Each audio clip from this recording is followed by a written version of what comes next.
नमस्कार, आप देख रहे हैं CTV7 पर हमारा खास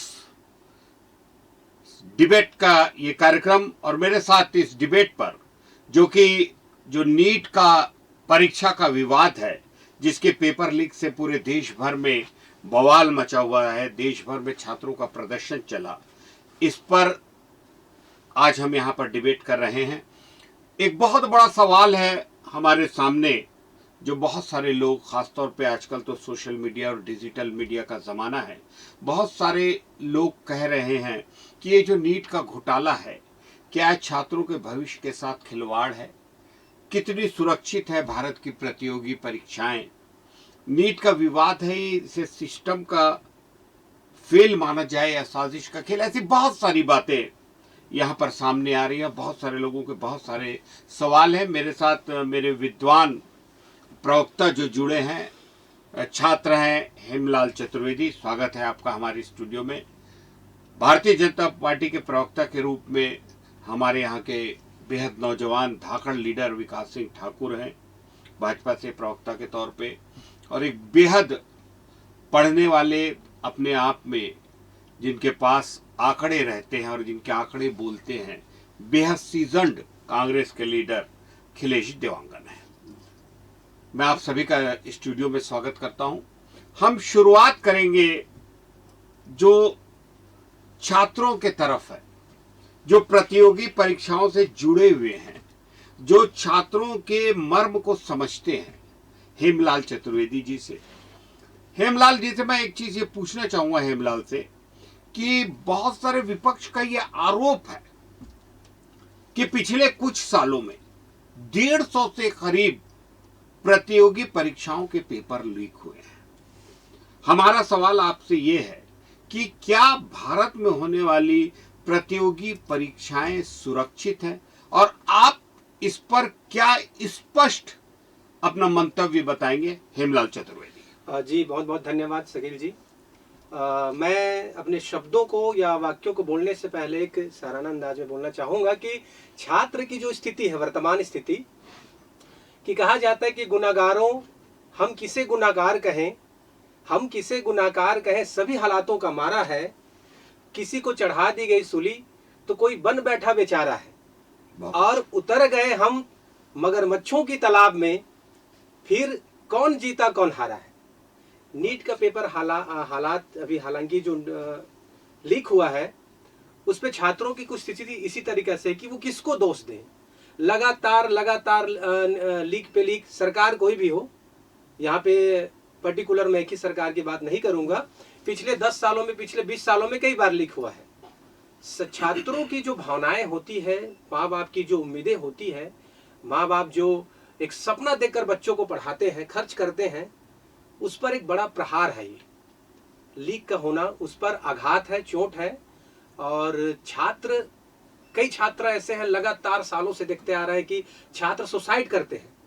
उनकी भावनाएं, उनकी आत्मीयता, उनकी तैयारी, तो एक छात्र के साथ माँ बाप के सपने, उनकी उम्मीद भी खत्म हो जाता है।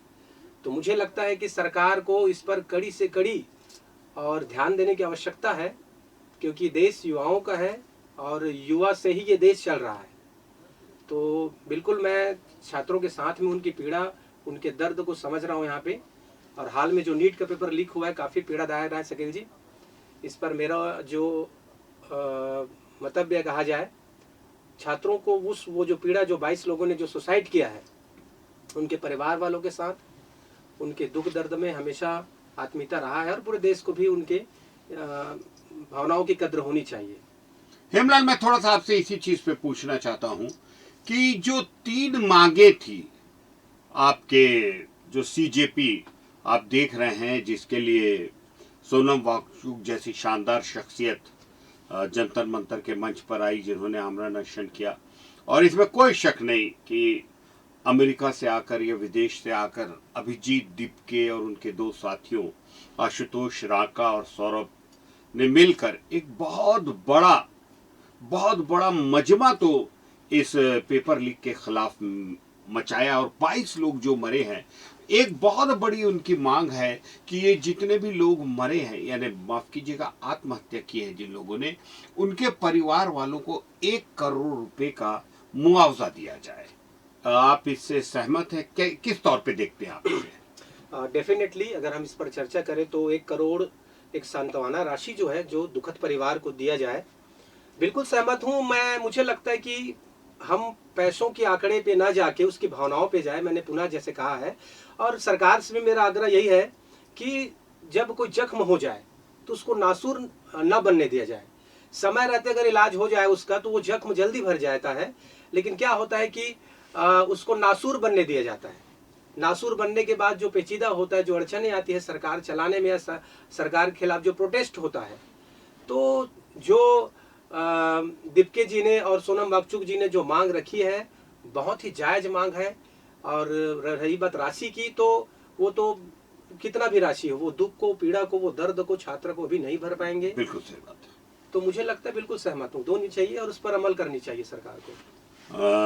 बहुत बहुत धन्यवाद हेमलाल जी, मैं फिर से आपके पास आऊंगा। खिलेश से जो मेरा सवाल है, खिलेश देवांगन जी से, कि आपके जो नेता प्रतिपक्ष है लोकसभा में, उन्होंने धर्मेंद्र प्रधान के इस्तीफे से कम पर मानने की कोई गुंजाइश ही नहीं रखी और वो डायरेक्ट इस आंदोलन में कूद गए। जब जहां तक मुझे लगता है कि 20 तारीख को जो लाठीचार्ज हुआ था बच्चों के साथ, बच्चियों के साथ, छात्र छात्राओं के साथ, उसमें डायरेक्ट कूद गई कांग्रेस पार्टी और आप लोगों के नेता। आपको क्या लगता है कि सरकार के आने के बाद खिलेश जो 150 से ज्यादा प्रतियोगी परीक्षाओं में पेपर लीक हुए हैं, उसके लिए कौन जिम्मेदार है? मैं सबसे पहले आपके इस वीडियो के माध्यम से धन्यवाद देता हूं कि आपके डिबेट में मुझे आने का मौका मिला।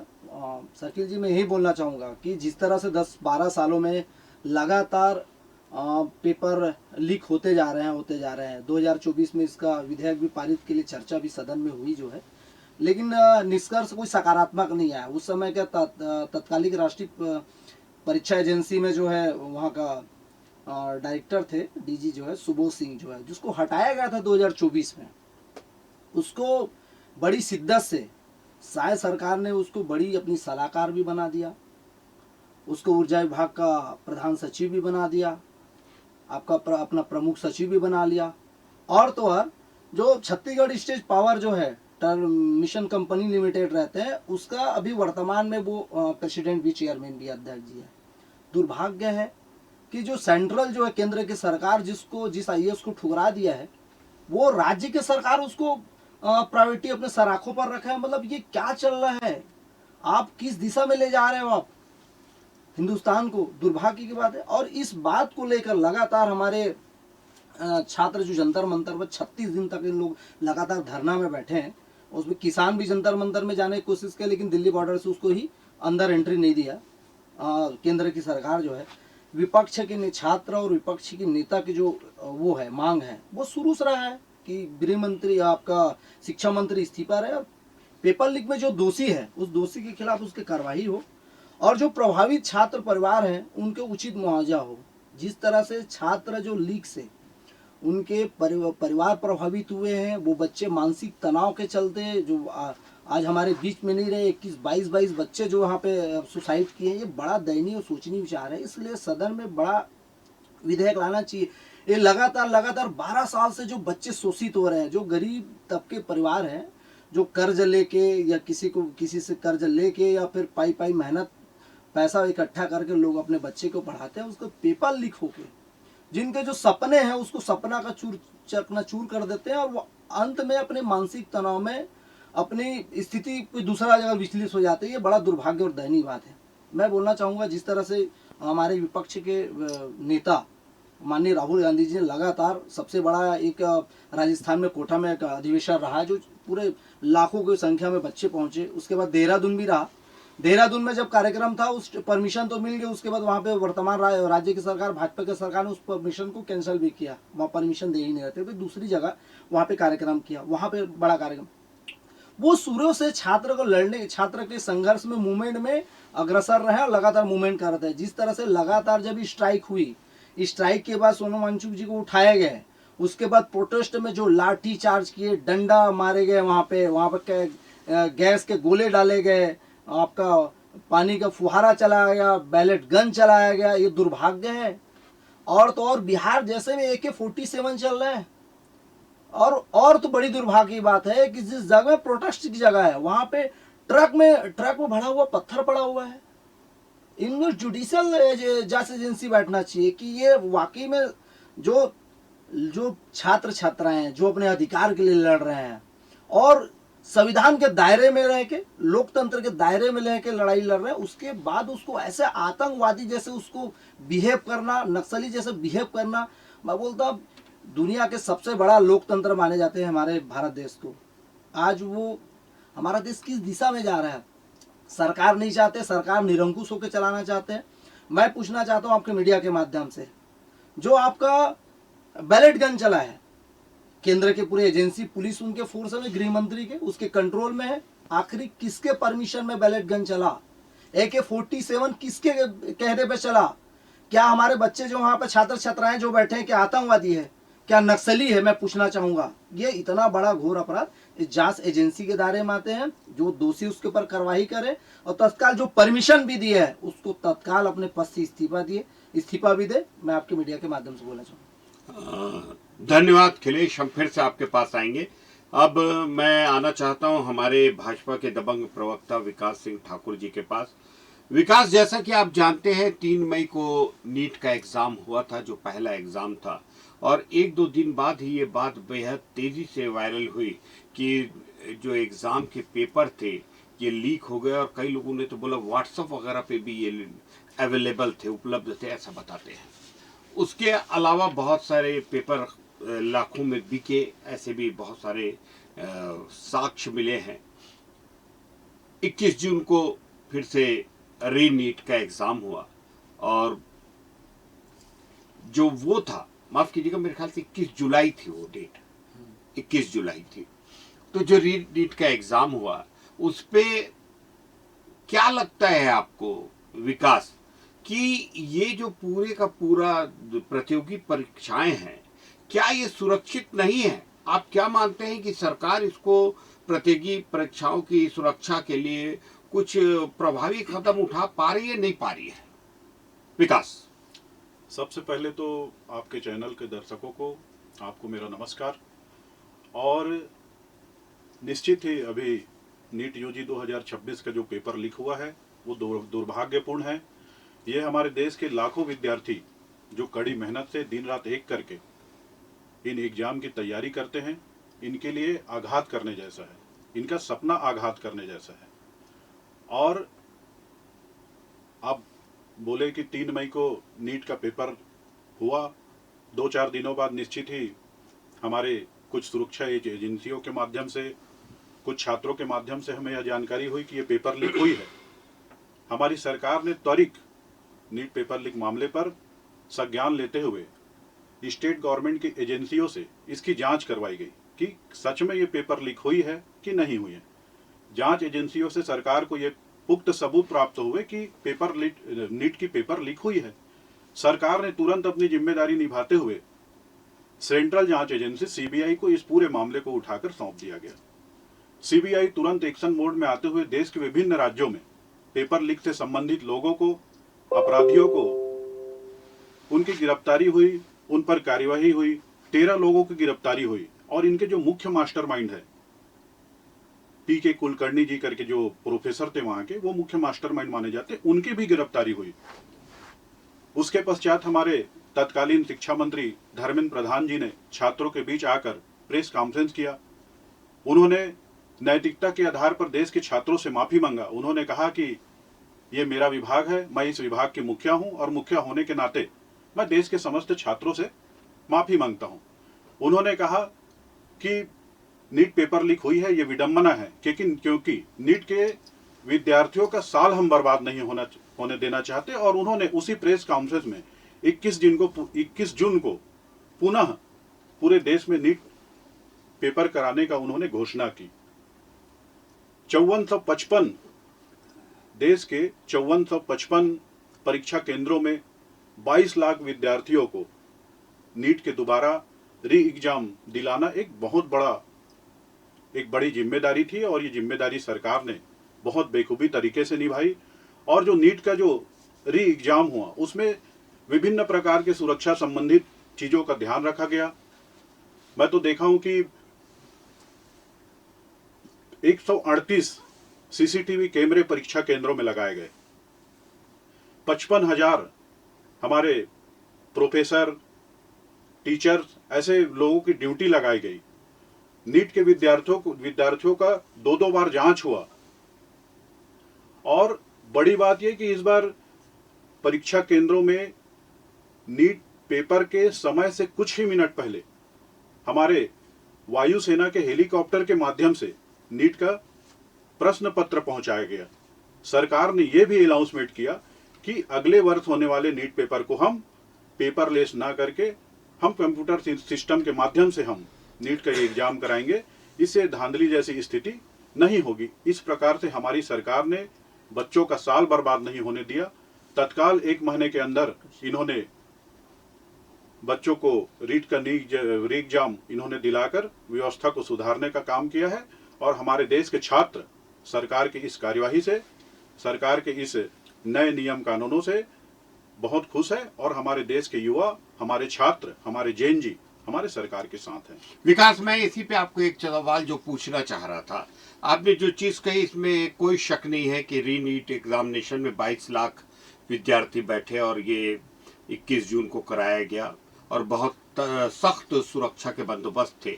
लेकिन क्या ऐसा नहीं लगता कि हमारे जो सवाल मैं पूछ रहा था कि लगातार 150 से अधिक प्रतियोगी परीक्षाएं में पेपर लीक हो रहे हैं, तो क्या ऐसा लगता है कि सुरक्षित नहीं है हमारी प्रतियोगी परीक्षाएं? एक दूसरी चीज, उन्होंने प्रेस कॉन्फ्रेंस की, लेकिन एक बहुत बड़ी मांग थी जो आखिर में जाके सरकार को माननी पड़ी, चाहे विपक्ष या सरकार या जिससे भी कहें, सोनम वांगचुक जी, कि धर्मेंद्र प्रधान का इस्तीफा जिम्मेदारी लेते हुए। तो इस पर मैं आपसे पूछता हूं, क्या प्रतियोगी परीक्षाएं सुरक्षित है भारत में? पहला एक बड़ा ज्वलंत मुद्दा है। दूसरा, क्या धर्मेंद्र प्रधान जो बाद में जाकर इस्तीफा देने पे राजी हुए, जो कि सूत्र ये बताते हैं कि इस मुद्दे पर आरएसएस जैसा संगठन भी बड़ा नाराजगी जाहिर कर रहा था कि इसकी जिम्मेदारी तो लेनी चाहिए, तो आपको क्या लगता है कि ये पहले हो जाना था इस्तीफा? दोनों प्रश्न मेरे। मैं पहले भी कह चुका हूं कि नीट यूजी 2026 जो पेपर लीक का मामला है वो बहुत ही विडंबना है और ये चीज नहीं होना चाहिए। किंतु पेपर लीक को लेकर जो देश में अभी माहौल बनाया जा रहा है, मैं ये पूछना चाहता हूं, क्या नीट पेपर लीक सिर्फ 2026 में हुआ है? क्या आप जो 155 पेपर लीक की जो बातें कर रहे हैं, क्या वो सिर्फ केंद्र के अधीन है? क्या वो विभिन्न राज्यों में नहीं हुए हैं? क्या विभिन्न राज्यों में कांग्रेस की सरकारें नहीं है?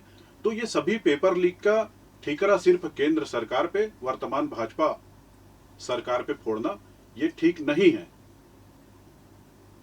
दूसरा, मैंने आपसे पूछा कि धर्मेंद्र प्रधान जी जिन्होंने अभी इस्तीफा दे दिया है, इसमें कोई शक नहीं है, क्या इनको तत्काल इस्तीफा नहीं देना था?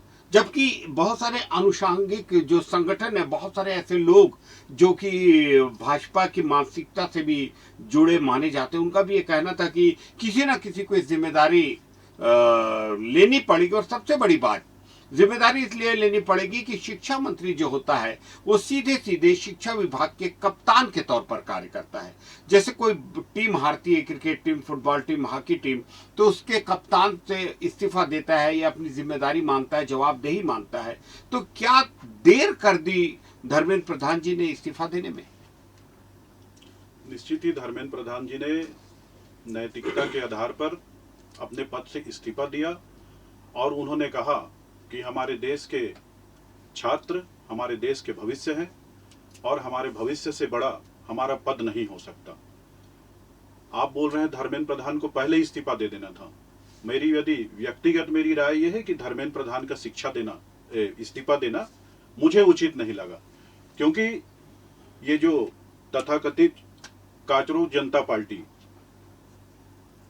अमेरिका से आकर इन्होंने कुछ युवाओं को पकड़कर जो काकरोच नाम देकर, देश के युवाओं को काकरोच का नाम देकर एक पार्टी के निर्माण किया। इन्हें नीट एक अच्छा बैठा उठाया मुद्दा मिल गया और नीट के बहाने इन्होंने इस देश के युवाओं को बरगलाकर इस देश में अस्थिरता फैलाने का इन्होंने प्रयास किया। इन्होंने परमिशन जंतर मंतर में प्रदर्शन प्रोटेस्ट के लिए लिया था, किंतु 20 जून को इन्होंने जो अचानक 20 जुलाई को इन्होंने जो अचानक संसद भवन का घेराव का जो टारगेट इन्होंने किया, ये बहुत गलत है। उस दिन हम देखे कि ये छात्र, मैं तो इन प्रदर्शनकारियों को छात्र नहीं मानता, क्योंकि नीट के विद्यार्थी ऐसे नहीं होते। मैं तो नीट का एग्जाम नहीं दिया हूं, किंतु मैं जानता हूं कि नीट के विद्यार्थी 12 से 18 घंटा 16 घंटा ये पढ़ाई करते हैं। आप बता रहे थे कि 21 जून को नीट की परीक्षा हुई, 16 जुलाई को नीट का एग्जाम आया, इसके पहले 3 मई को नीट की परीक्षा हुई थी जिसको कैंसिल किया गया।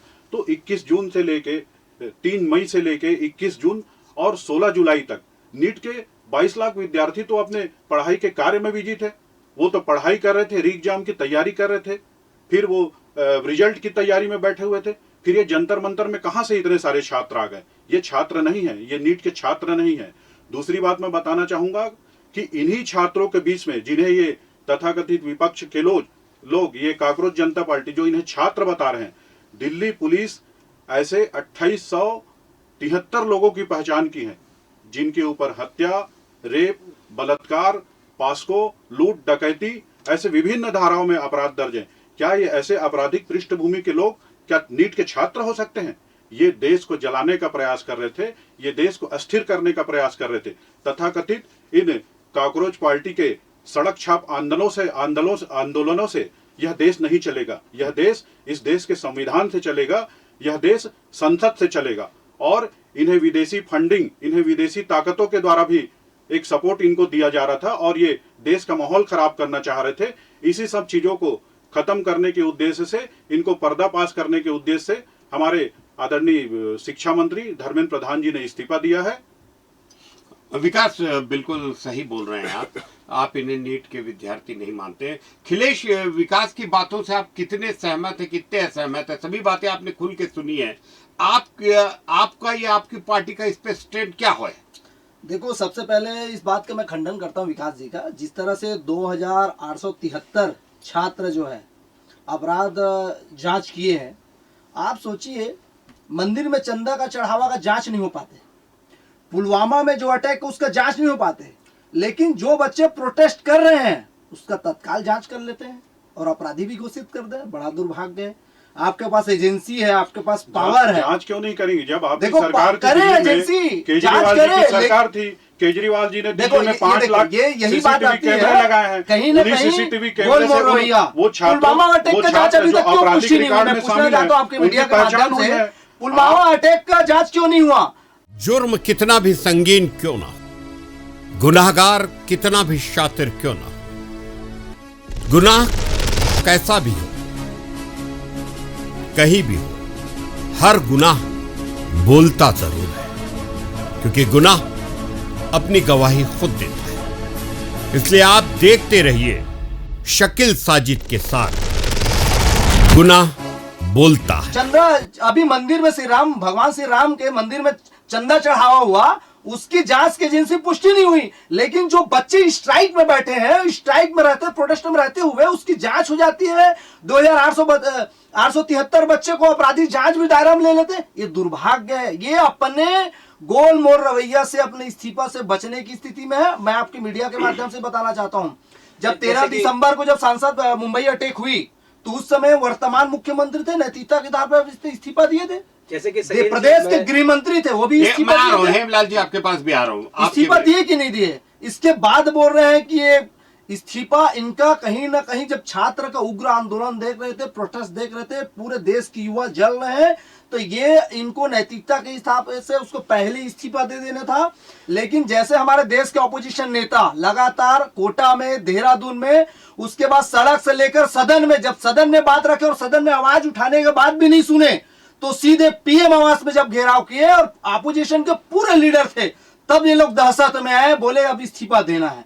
इस सिस्टम नैतिकता के आधार पर इस्तीफा दिया, ये मुद्दे की बात है। हेमलाल, मैं आपसे पूछ रहा हूँ, जैसा कि विकास विकास ठाकुर जी ने बोला जी, है जी, जी। कि इसमें आपराधिक किस्म के छात्र थे और ये नीट के छात्र नहीं थे, बहुत यानी कुछ लोग, पूरे लोगों जी, को जी। नहीं बोला है उन्होंने, और 2873 लोगों पे बहुत सारे आपराधिक मामले दर्ज हैं। आपको क्या लगता है कि ये नीट के छात्र नहीं थे, बाहरी देखिए, तत्व इसमें थे? जैसे विकास जी ने कहा है कि पहला पॉइंट कि स्टूडेंट नहीं थे, हाँ, तो स्टूडेंट जो जो जिनका नीट पेपर लीक हुआ है, तो स्टूडेंट के परिवार नहीं आ सकते।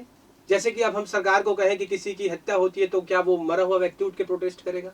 उनके परिवार के लोग हैं, जो उनकी भावनाओं से जुड़े लोग हैं, समाज के लोग हैं, सोसाइटी के लोग हैं, अपने बच्चों को मरते हुए, अपने बच्चों का भविष्य को बिगड़ते हुए अगर देखेगा तो वो प्रोटेस्ट क्यों नहीं करेगा? पहला सवाल। दूसरा मेरा ये है कि देश में बड़े बड़े घटनाएं होती है, जैसे कि हमारे माननीय गृह मंत्री जी हमेशा बोलते रहते हैं कि आतंकियों के खिलाफ, पाकिस्तानियों के खिलाफ, नक्सलवादियों के खिलाफ। तो आप जब इतने बड़े बड़े एक्शन लेते हैं, तो क्या हमारे भारत देश में बैठे वो भ्रष्टाचार लोग जो बच्चों के भविष्य के साथ खिलवाड़ करते हैं, क्या उन लोग के प्रति उसके जवाबदेही नहीं है? क्या उन लोग के प्रति उनका एक्शन नहीं है? क्या उनके प्रति वो कोई पुख्ता कार्रवाई नहीं कर सकता? और रही बात अगर स्टूडेंट नहीं थे करके, तो वो दिल्ली पुलिस के साथ ऐसे बहुत से बिना वर्दी के देखे गए, तो वहां पे ये भी सवाल उठता है कि आखिर वो कौन लोग थे और उनका भी जांच होनी चाहिए। यहाँ पे उनका भी बैकग्राउंड क्या था, कैसा था। हाल न्यूज में देखने को मिला था कि 2-4 ऐसे लोग भी थे पुलिस वालों के साथ जिनका बैकग्राउंड बड़ा ही क्रिमिनल किस्म का था। तो आप भावना रहित बातें यहाँ पे विकास जी कह रहे हैं कि भाई जहाँ पे जिस विषय को लेकर। दूसरी बात, विकास जी ने ये कहा कि कांग्रेस के समय पे भी हुई है। हमारी अगर फोन खराब हो रही है, उसका सॉफ्टवेयर काम नहीं कर रहा है, तो क्या हम पुरानी फोन पे जाके ठिकरा फोड़ेंगे? क्या उसको सुधारने की कोशिश करते हैं। एक वैज्ञानिक सुधारता है कि भाई हम आगे जब कोई नए जनरेशन के फोन बनाए तो अच्छा चले। सरकार की जिम्मेदारी यहाँ पे है कि आगे कोई भी नीट पेपर या किसी भी संबंध में या किसी भी पेपर लीक ना हो, ये सिस्टम बनानी चाहिए। ये नहीं कहनी चाहिए कि पिछले समय में हो गया है, ऐसा होता है। ये सिर्फ एक बहाना है। चूंकि सिस्टम को, सरकार को उस पर एक्शन लेनी चाहिए। और मुझे लगता है ये बहुत सेंसिटिव मुद्दा है, क्योंकि देश के युवाओं का मुद्दा है, एजुकेशन का मुद्दा है। बिल्कुल। तो 100% इस पे सरकार को पूरा फुल एक्टिव होकर काम करना चाहिए, और पूरे देश के युवा भी साथ है। मैं इस पे विकास आपके पास आता हूं। आपने जो बात बोली कि यहाँ पे कुछ आपराधिक किस्म के लोग थे, हो सकते हैं, संभावना कहीं भी एक बड़ी भीड़ में हो सकती है। बहुत सारे विपक्ष लोग या सोशल मीडिया पे वो लगाया जा रहा है कि बहुत सारे जो पुलिस वालों की वर्दी में थे उनकी नेम प्लेट नहीं थी या उनके पास किसी तरह का आइडेंटिटी कार्ड नहीं था। ये भी बहुत सारी बातें उठ रही है। दो चीजें जो हम लोगों ने भी देखी, एक तो एक पुलिस वाले ने एक छात्रा के साथ उसके पीछे की तरफ से जो डंडे से वार करने की कोशिश की, बहुत ही शर्मनाक मामला था। ये हमारी बेटियों के साथ, हमारी बच्चियों के साथ, हमारी बहनों के साथ, हालांकि उसे सस्पेंड कर दिया गया है, लेकिन अगर किसी पुलिस विभाग जैसे संगठन में, पुलिस विभाग जैसे बेहद जिम्मेदार संगठन में इस तरह के लोग रहते, इस तरह की मानसिकता वाले, तो मैं समझता हूं शायद बीजेपी या विकास सिंह ठाकुर जैसे नौजवान भी इसका विरोध करेंगे। पहली चीज। दूसरी चीज विकास, एक और चीज आपने भी देखी होगी कि एक सीएसपी ने, उसके खिलाफ भी एक्शन हुआ है। ये तमाम चीजें मीडिया में आ रही है और सरकार ने एक्शन लिया है, इसमें कोई शक नहीं। उस सीएसपी ने सीधे सीधे एक छात्रा को झापड़ मार दिया। ये किसी भी रूप में हमारे जैसे लोकतांत्रिक देश में क्या इसे बर्दाश्त किया जाना चाहिए, और क्या आप समझते हैं कि ऐसे चीजों का समर्थन किया जाना चाहिए? विकास। निश्चित है, आप ठीक बोल रहे हैं। बहुत से वीडियो सोशल मीडिया में तैरते हमको मिल जाते हैं इस प्रोटेस्ट, इस आंदोलन से संबंधित। किंतु उस दिन जो 21 तारीख को जो मेडिकल बुलेटिन जारी हुई, उसमें दिल्ली पुलिस के 9 सीएसपी लेवल के अधिकारी घायल थे जो हॉस्पिटल में एडमिट थे। सीएसपी लेवल के 9 अधिकारियों को इन छात्रों ने घायल कर दिया था। विकास, मैं थोड़ा सा रुकूंगा। और कल ही उन घायल पुलिस अधिकारियों के परिवार वालों ने प्रेस कॉन्फ्रेंस में ली। हाँ, बिल्कुल। 9 सीएसपी लेवल के अधिकारी को इन नीट के छात्रों ने, तथाकथित नीट के छात्रों ने घायल किया था। ये तो सीएसपी लेवल के अधिकारी है। अब इनके नीचे टीआई, हवलदार, सब इंस्पेक्टर, ऐसे कितने लोगों को इन्होंने चोटिल किया है। मैं पहले भी बोल चुका हूं, ये नीट के विद्यार्थी नहीं है, ये नीट के विद्यार्थियों के आड़ में विपक्ष के लोगों के द्वारा, आपराधिक पृष्ठभूमि के लोगों को आंदोलन में घुसाकर उन्होंने देश का माहौल खराब करने का प्रयास किया है और ऐसे लोगों पर कार्यवाही होनी चाहिए। मैं पहले भी बोला हूं कि इसके पहले दिल्ली में आम आदमी पार्टी की सरकार थी। आम आदमी पार्टी ने दिल्ली में 5 लाख सीसीटीवी कैमरा लगाने का जो इन्होंने ऐलान किया था, हम 5 लाख सीसीटीवी कैमरा लगाए हैं। आज उसी सीसीटीवी कैमरा से आज इन अपराधियों की पहचान हुई है। इनके ऊपर कोई एफआईआर अभी दर्ज नहीं हुआ है। ये जो 2873 जो आपराधिक किस्म के लोग हैं, इनके ऊपर पहले से एफआईआर दर्ज हुआ है। ये पहले के अपराधी लोग हैं। क्या मेरे विपक्ष के साथी, क्या कांग्रेस के साथी, क्या मेरे छात्र नेता हेमलाल जी, क्या ऐसे अपराधियों के ऊपर कार्यवाही नहीं चाहते? हाँ, हेमलाल पहले। विकास जी देखिए, जो अपराधी किस्म के लोग हैं उनके ऊपर बिल्कुल कार्रवाई होनी चाहिए, क्योंकि कोई भी छात्र, कोई भी युवा बिल्कुल नहीं चाहेगा कि देश में अराजकता का माहौल हो और उनका एजुकेशन सिस्टम खराब हो। बिल्कुल होनी चाहिए। लेकिन सवाल यहाँ पे ये भी है कि क्या वो पुलिस वाले जो बच्चों के साथ अभद्रता किया, लाठी चार्ज किया, आंसू गैस भेजे, ये सारे के सारे जो क्रियाकलाप हुआ जंतर मंतर में, उसकी जिम्मेदारी क्या हमारे देश के गृह मंत्री जी लेते हैं? बिल्कुल हमारे गृह मंत्री की जिम्मेदारी है। और आप बोल रहे थे नीट पे कार्यवाही क्यों नहीं हुई? कार्यवाही हुई, तुरंत वहां पे लोकल स्तर के जांच एजेंसियों ने जांच किया, उसके बाद पूरे मामले को सीबीआई को सौंप दिया गया। सीबीआई ने 13 मुख्य आरोपियों को, मास्टरमाइंड समेत 13 आरोपियों को पकड़ लिया। आप बोल रहे हैं पैलेट गन चलाने का, पैलेट गन चलाने वाले उस आरक्षक को निलंबित कर दिया गया। बिहार में AK-47 चलाने वाले उस पुलिस के अधिकारियों को निलंबित कर दिया गया। तुरंत कार्यवाही हुई है, तत्काल कार्यवाही हुई है। और यदि वो पुलिस के अधिकारी उनको पैलेट गन नहीं चलाते तो क्या वो इन आपराधिक किसके आदेश पे पैलेट गन चलाया है? पुलिस के अधिकारियों से पैलेट गन चलाया है। किसके आदेश पे चलाया है? जवाबदेही कौन होता है?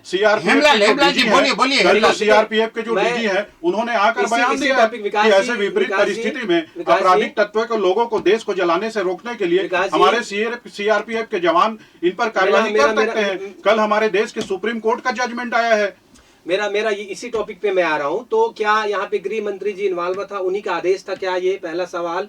दूसरा सवाल कि जो नीट के स्टूडेंट जो जिसे आप क्रिमिनल बोल रहे हैं, चलो मान भी लेते हैं कि 2-4 राजनीति पॉलिटिकल्स होता है और 2-4 लोग ऐसे घुस के वहां पे अपना पॉलिटिकल्स रोटी सेकने के लिए भी आते हैं। 2-4 नहीं, 2873 आपराधिक किस्म के लोग जिन पर हत्या, बलात्कार, पास्को एक्ट, गुंडागर्दी, लूट, ऐसे मामले दर्ज हैं। ये छोटे मोटे अपराधी नहीं है। इसमें बड़ा 2873 लोग, ये कोई छोटा आंकड़ा नहीं होता। ये बिना विलंब के उन सभी का रिकॉर्ड सामने लाने वाले, पुख्ता प्रूफ देने वाले सरकार से मेरा प्रश्न है कि जब नीट का बिल्कुल हमारे दिल्ली पुलिस के पास सीसीटीवी फुटेज है, फेस स्क्रीनिंग के माध्यम से।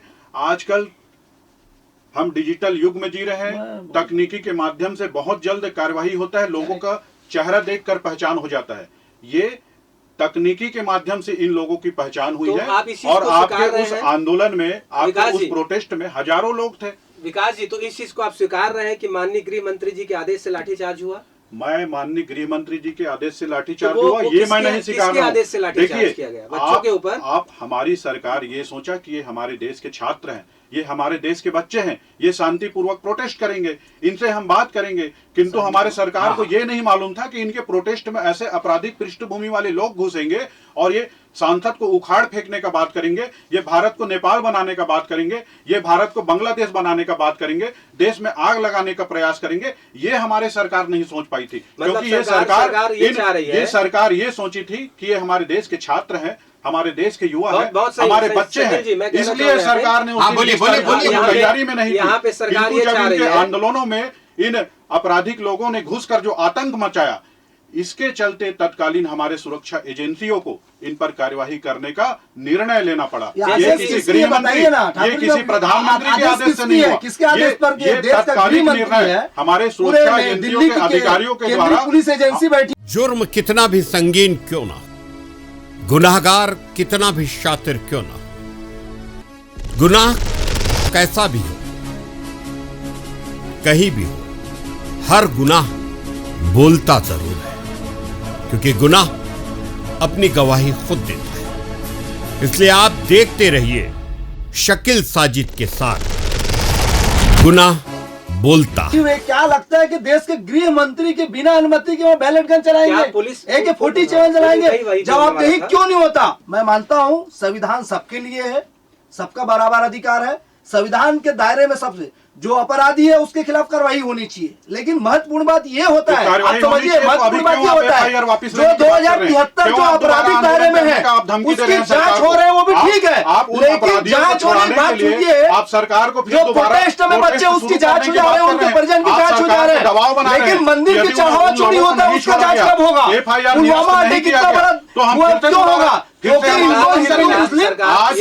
केवल लड़ाई वही करना है, मंदिर मस्जिद के नाम से करना है, केवल अपने राजनीतिक रोटी सेकने के लिए। विकास जी से मेरा एक सवाल है, छोटा सा सवाल है, विकास जी से मेरा छोटा सवाल है कि जब पेपर लीक होता है तो वो लीक की जो खबरें होती है वो गली गली पहले गुजरता है, सोशल मीडिया में आ जाता है, व्हाट्सएप में आ जाता है, आपका सरकार के पास पहले क्यों नहीं पहुंचता?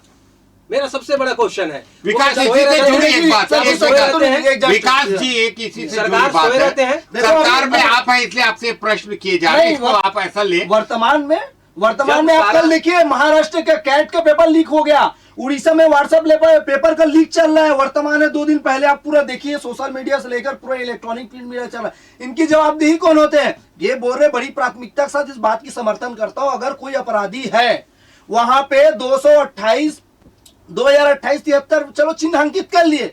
सबसे बड़ी सवाल ये होता है जो प्रोटेस्ट में उनकी जांच एजेंसी में जांच पुष्टि हो जाती है, क्या जो इससे बड़ी बड़ी घटना हुई है उसकी जांच अभी तक पुष्टि क्यों नहीं हुई? महत्वपूर्ण बात। बोलते हैं कि कांग्रेस के समय भी ये सब घटना हुए हैं, कांग्रेस अभी वर्तमान महाराष्ट्र आपकी सरकार है बीजेपी का, उड़ीसा में आपका बीजेपी का सरकार है, वहां 2 दिन पहले लीक हुआ, इसका जवाबदेही कौन होता है? गृह मंत्री अपने जिम्मेदारी से भाग रहे हैं, जब अपोजिशन के लीडर नेता प्रतिपक्ष जो छात्र की आवाज को बुलंद करने के लिए सदन से लेकर सड़क तक लड़ाई लड़े, और जब नहीं माने तो आप पीएम के आवास में जब घेराव किए, तो गृह मंत्री की जवाबदारी बताओ, बैलेट गन किसके इशारे पर चला? AK-47 किसके इशारे पर बच्चों पर? क्या हमारे बच्चे क्या आतंकवादी हैं? क्या हमारे बच्चे नक्सलवाद हैं? इसकी जवाबदेही कौन होगा? कायदे से देश के गृह मंत्री को जिम्मेदारी पूर्वक इस्तीफा देना चाहिए। जिन समय में जांच एजेंसी के दायरे में लेके एजेंसी में उसको कार्रवाई करनी थी, जिस समय इस्तीफा देश के शिक्षा मंत्री देना चाहिए, ये खुद चाह रहे थे कि छात्र उससे बेरोजगारों के साथ पीड़ित रहे, तो इसको प्रताड़ित किया जाए। इस टाइप तमाम हथकंडे अपनाए भारतीय जनता पार्टी की सरकार, बताना नहीं चाह रहे। तो इन छात्रों को उकसाने वाले कौन है? इन छात्रों को उकसाने वाले यही राहुल गांधी है, यही अखिलेश यादव जी हैं, यही केजरीवाल जी हैं, मनीष सिसोदिया जी हैं। इन्होंने तो इनको समर्थन दिया था, आंदोलन के लिए इन्होंने उकसा दिया, और जब 20 तारीख को ये संसद भवन घेरने निकले तो सारे नेता भाग गए इनको छोड़ के। यहाँ तक इनके जो मुखिया थे अभिजीत दीपके वहां पे नहीं थे, इनके कांग्रेस जनता पार्टी के नेता वहां पे नहीं थे। जेपी नड्डा जी सोना वांचू को काहे के लिए जूस पिलाए? सवाल ये उठता है, ये खुद चाह रहे थे प्रोटेस्ट खोलने के लिए, जब जेपी नड्डा जी जूस पिलाने जा सकते हैं तो धरना स्थल में बच्चों जब छात्र छात्राएं जो प्रोटेस्ट में, तो उस समय क्यों नहीं गए? देश के गृह मंत्री क्यों नहीं गए? शिक्षा मंत्री क्यों नहीं गए? हमारे जेपी नड्डा जी ने 9 बार इन छात्रों को बात करने के लिए 9 बार इनको आमंत्रित किया था, आप आइए हम हमसे बात करते हैं। इनमें सबसे महत्वपूर्ण सवाल इस चीज का सलूशन नहीं चाहते थे, ये इस चीज का हल नहीं चाहते थे, इन्होंने सरकार को सिर्फ झुकाने का प्रयास किया। विकास जी सोनम वांगचुक जब धरना में थे तो पुलिस प्रशासन को ऐसा आदेश क्यों दिया गया? अगर नड्डा जी को बात करना था तो धरना स्थल में जाके बात करना था, उनको वहां से उठा के पर्सनल ले जाके कहीं विशेष। देखिए पहले तो मैं आपको ये बता दूं कि सोनम वांगचुक जी को जबरदस्ती उठाया नहीं गया था, दिल्ली हाई कोर्ट के आदेश से। झूठ है, दिल्ली हाई कोर्ट सेंट्रल के पूरी के आदेश से पूरे व्हाइट चादर में उसको ढक के लेके गए, पूरे एडमिट किया गया। मीडिया आपके सामने लाइव टेलीकास्ट भी चल रही थी, लेकिन हमारे प्रवक्ता साहब इसको डायरेक्ट झूठ बोल रहे हैं। बाद में सोनम वांगचुक जी की पत्नी के निवेदन के बाद उन्हें दिल्ली वेदांता हॉस्पिटल में बाद में एडमिट किया गया, और सोनम वांगचुक जी से बात हुई, हमारे सरकार के मंत्रियों ने उनसे बात करके चर्चा करके उनका आंदोलन तुड़वाया, उनका भूख हड़ताल खत्म किया गया।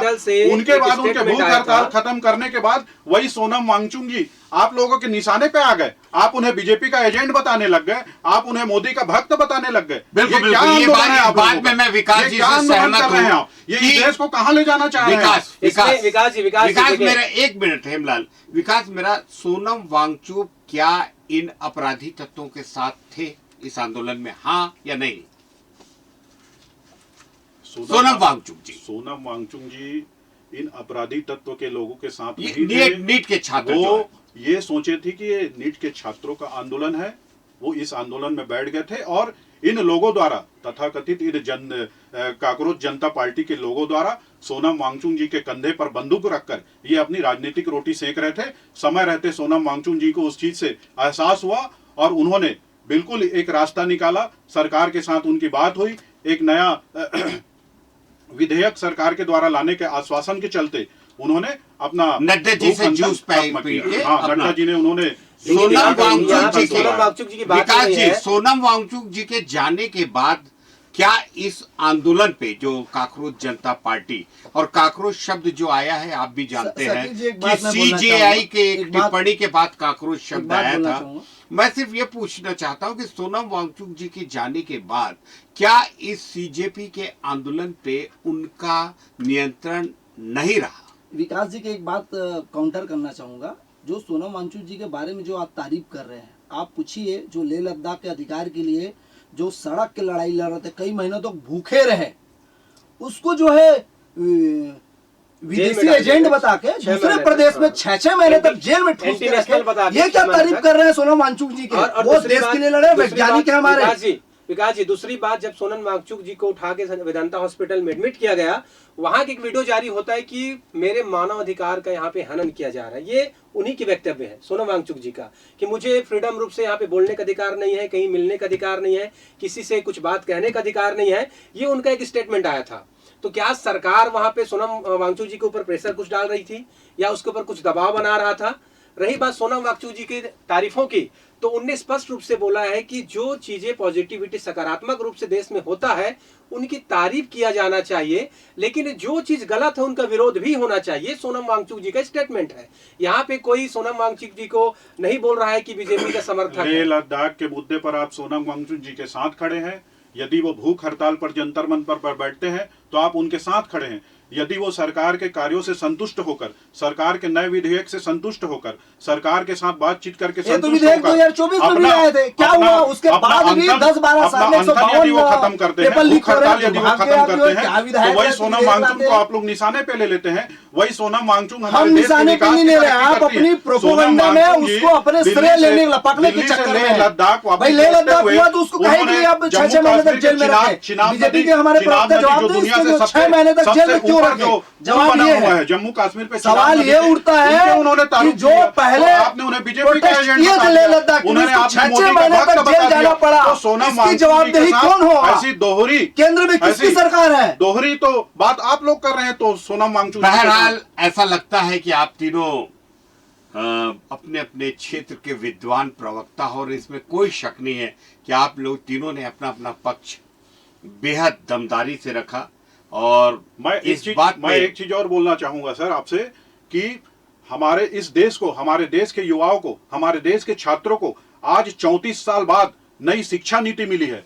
34 साल बाद हमारी सरकार ने राष्ट्रीय शिक्षा नीति 2020 लागू की गई है। इसमें कितने कड़े प्रावधान किए गए हैं। अभी जो हमारे नए विधेयक जो लाए गए हैं पेपर लीक के संबंधित, उनको आप पढ़िए, उसमें कितने कड़े प्रावधान किए गए हैं। क्या इसका आप केवल समर्थन नहीं करते? श्रेय लेने श्रेय लेने वाली क्या बात? 12 साल में देखिए, इतने पेपर लीक हुए तो कहां सो गए थे? जो इनके कानून देश के में बना प्रधानमंत्री, है, गृह मंत्री जो कहां सो गए नए थे? कानून जब देश में मामला बना है, हुआ, हैं? इस्तीफा उस देना कानून पड़ा, के तहत तो प्रोटेस्ट करना कार्रवाई पड़ा, होगी। तब उस कानून हड़कंप के में तहत आके कार्रवाई नियम होगी। बना रहे हैं। क्या नियम ये बनाने विधेयक की पहले भी योजना पारित हो हो गई सकते थी। थे? क्यों नहीं किया? जवाब विकास ये साहब होता है। बिल्कुल भारत को ठीक नई बोल रहे हो। राष्ट्रीय शिक्षा नीति 2020 अभी- में मिली है। सरकार ने पहुंच, समानता, गुणवत्ता, सुलभता और जवाबदेही के आधार पर मतलब 12 साल के बाद नई नीति खुली शिक्षा है। नीति शासन में 12 साल के बाद नीति क्या खुली है। क्या 2000 हाँ, बोलिए, बोलिए। 1986 के जैसा बाद हमने कहा, विकास क्या जी ने कहा कि 1986 के बाद से 2020 हमारे देश के सरकारों हाँ, को हाँ। भारत में नई शिक्षा नीति लाने की जरूरत नहीं पड़ी। 2020 से नई शिक्षा नीति जब लागू हुआ है तो 2020 से 2026 तक उस नए शिक्षा नीति में कितने नीट जैसे बड़े बड़े पेपर लीक हुए हैं। बहुत। क्या ये क्या शिक्षा नीति है? इसको हम कैसे अच्छा वेल एंड गुड एजुकेशन और सिस्टम मान नहीं, सकते हैं? इसमें कोई शक नहीं कि सरकार ने कदम के तौर पर आनंद नीलकेणी जो हैं नंदन नीलकेणी जैसे शख्सियत को बनाया है, जो कम यानी विवादास्पद शख्सियत नहीं है, जो आधार के हमारे देश के रचयिता है और सबसे पहले बड़ी डिजिटल पहचान है। तो कुछ मुद्दों पे भले इसके वजह सीजेपी का ये आंदोलन है, सरकार सीरियस तो हुई है, कुछ बातें विकास के अभी भी प्रश्न चिन्ह लगाती हैं कि अगर इन सीजेपी के आंदोलनरत छात्रों को विदेशी फंडिंग हो रही थी तो क्या हमारी जो एजेंसियां हैं, हमारी जो सुरक्षा एजेंसियां हैं, वो आखिर तक पता नहीं लगा पाई। एक दूसरी चीज जो बहुत बड़ी चीज है, 19 एफआईआर हैं जो छात्रों पे की गई है और 3 मांगों में ये भी एक मांग थी कि जो छात्र आंदोलन कर रहे थे उनके खिलाफ कोई कार्रवाई, कानूनी कार्रवाई मतलब एफआईआर जैसी नहीं होगी। बहरहाल इस मुद्दे पे बहस बहुत लंबी है और आप तीनों के पास इतनी ज्यादा बातें, इतना दमदार आप लोगों का प्रवक्ता। सवाल है, मेरी महत्वपूर्ण सवाल है, विकास जी से पूछना चाहूंगा। सरकार में इसकी सरकार के प्रवक्ता है, जिस तरह से बैलेट गन वहां पे हुआ, आज भी मेरी सवाल वही है, वहीं पे वही खड़ी है। बैलेट गन जो ये हुआ, आप किसके आदेश पे हुआ है? AK-47 किसके आदेश पे हुआ है? क्या जांच एजेंसी पुष्टि कर पाई है? देश के गृह मंत्री के बिना दिल्ली में बैलेट गन चल ही नहीं सकता, ये है। क्या वो अपने जिम्मेदारी पूर्वक इस्तीफा देंगे देश के गृह मंत्री? सवाल ये है मेरा। हाँ विकास बोलिए। आप ये इस देश में हुमर फैला रहे हैं कि छात्रों के ऊपर AK-47 चला गया। आपके कार्यकर्ता आपराधिक पृष्ठभूमि के लोग हैं जिन्होंने पुलिस को मारने के लिए घेर लिया था। पुलिस ने हवाई फायरिंग में उन्होंने AK-47 चलाया, किसी छात्र को उससे AK-47 से चोट नहीं आया है। दूसरी बात, आप विकास की बात करते हैं, आप शिक्षा नीति के लिए बैठे हैं, देश के एजुकेशन के लिए बैठे हैं। आप बात करिए 2004 में आप कितने IIT थे इस देश में?